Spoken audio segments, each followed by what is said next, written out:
I got into urbex at an early age, middle school to be exact. This was long before it became popular on YouTube or TikTok. I was never outgoing, academically advanced, or particularly good at sports. Neither me nor any of my friends had much extra money to throw towards spending afternoons at the mall or arcade. My first experience with urbex started when some friends and I had a sleepover at Caitlin's. Caitlin lived in a trailer in a rural village. A lot of the houses nearby were large and expensive, not quite mansions but pretty close. We were eating popcorn and watching a movie when Caitlin mentioned an abandoned home behind her house. She explained that the couple who lived there had a nasty divorce and the house was up for sale as a result. Caitlin had never seen the inside of the house, but her mom had mentioned it being really nice. I had an idea to liven up our night. "Why don't we go see it?" I asked. They all looked at me like I was crazy. "We've snuck out before. Why not just go over, take a look, then come right back?" Caitlin shrugged. "I don't see why not," she said. Caitlin distracted the family dog with a treat while the rest of us crept out the back door. It took less than 5 minutes to reach the house. We tried unsuccessfully to pick the lock, but luckily Jessie found an unlocked window. The interior of the house was magnificent. The floors were all marble, and there was an extravagant fireplace in the living room. We began to look around. Each room seemed more luxurious than the last. One of the more notable spaces was a hot tub oddly placed at the landing of the stairs in the front room. After an hour or so of exploring, we headed back to Caitlin's. Luckily, we got back in without waking her parents. Since that night, urbex has been my passion. Caitlin and I explored many abandoned places together. Our selection of locations to explore expanded over the years as our curfew got later and we got our licenses. Although Caitlin was adventurous, there was still one destination she avoided. Oak River School was one of the most insidious yet least known scandals in my hometown. It seemed to be a typical high school. It boasted average academic scores and a great football team. But below the surface, something wasn't right. A record number of graduates from Oak River were diagnosed with cancer, particularly leukemia. Some were diagnosed only a few years after graduation and others not until decades later.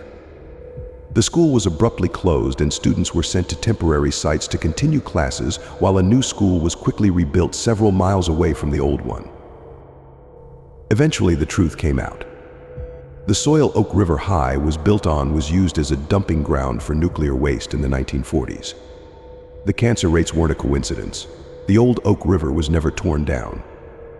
My aunt, Cora, was one of the many unfortunate alumni who developed leukemia. She passed away when I was 17. She was the stereotypical cool aunt who let me watch R-rated movies and serve me Pepsi in a wine glass whenever I visited. More than that, Cora was the only one in my family I could truly be myself around. From holding me as I cried when I wrecked my bike at 6 years old to helping me through my first breakup at 15, I could always count on her. Losing Cora was the worst experience of my life. I'd always wanted to explore Oak River, but for some reason her death made me fixate on it even more. I had to see what it looked like, the radioactive school frozen in time. I felt like if I walked through the same hallways or stepped into the classroom where Cora had been so many years before, she would be there with me. Of course, I was smart enough to realize this was just a morbid fascination from grief, and that nothing would change once I left. But I still couldn't let go of the thought of going to Oak River. "Come on." Jess agreed to go, and she's bringing all her photography equipment? I begged Caitlin during our phone call. "No," she responded. "You know that's the one place I won't go." I accepted her answer and called Jess to let her know we would be going without Caitlin. We met at the back entrance of Oak River at 8 that night. The school wasn't as hard to break into as I expected, and we quickly found ourselves in the hallway. Some old trophies and medals were still on display behind the dusty glass. Why didn't they take those? I wondered out loud. "They're probably all covered in radioactive dust," Jess laughed. Ron, Jess's boyfriend, met us shortly after we found our way in. He's into paranormal investigation and wanted to try out some of his equipment as the school was rumored to be haunted. They proceeded to the gym and were messing with the EMF sensor for a while, so I decided to look around on my own. The first few classrooms I looked at weren't as bare as I expected. They still had posters on the wall and other equipment out. I found a globe and spun it, instantly regretting my decision as dust flew into the air. Luckily, we had worn masks and gloves to try to limit our exposure as much as possible. I heard a rustling noise. I turned around to see where it was coming from. Next to the boarded-up window, I noticed a mostly wilted potted plant, but the plant wasn't dead. It was moving. Very subtle movements. I had to do a double take to be sure of what I saw. "What the hell?" I whispered. The only way I can describe the movement is almost a sort of twitching. I got out my phone to record and picked up a ruler to poke it. The plant coiled around the ruler tightly, almost yanking out of my hand. I yelled and jumped back. Jess and Ron came running. I tried to explain what happened, but they didn't seem convinced. Ron found a pointer by the chalkboard and poked the plant again. It didn't move. I stammered, trying to explain what happened. Jess and Ron exchanged glances. "Maybe you shouldn't be walking around here alone," suggested Jess. Ron nodded. "Let's all just stay together," he suggested. I reluctantly agreed. We took a look in a few other classrooms. Jess photographed each as we went along.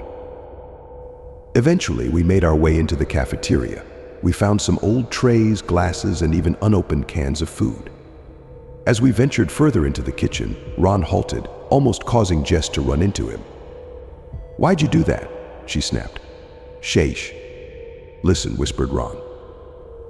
Through the silence, I could hear a faint chewing noise. It continued for a few minutes, then came the clang of a can hitting the ground.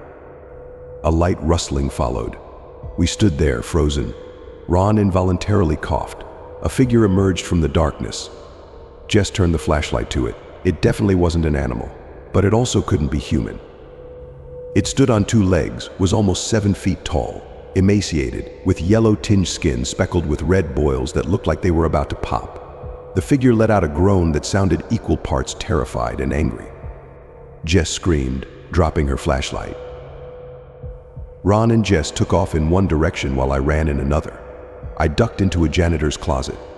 I tried to quiet my breathing as much as possible, even taking off my mask, trying to catch my breath. I sat against the wall, head in my hands, trying to stave off a panic attack. I looked around the closet a bit, seeing if there was anything I could use for self-defense. All I found was an old broom. I stayed quiet for a while, then hesitantly stepped out of the closet when I was convinced the creature was nowhere close. I began looking for Jess and Ron. I tried calling Jess, but my phone had no service. I heard labored breathing and trudging down the hallway. Damn it, I thought. I noticed a door on my left.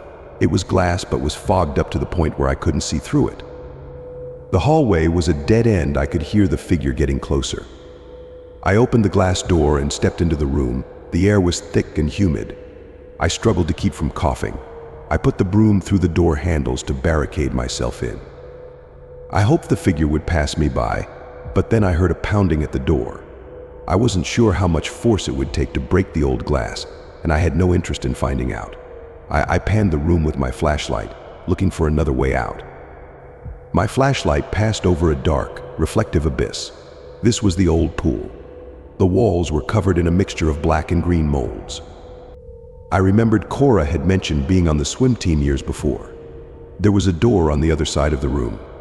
I began making my way to the other side, but quickly realized my way was blocked by some overturned bleachers.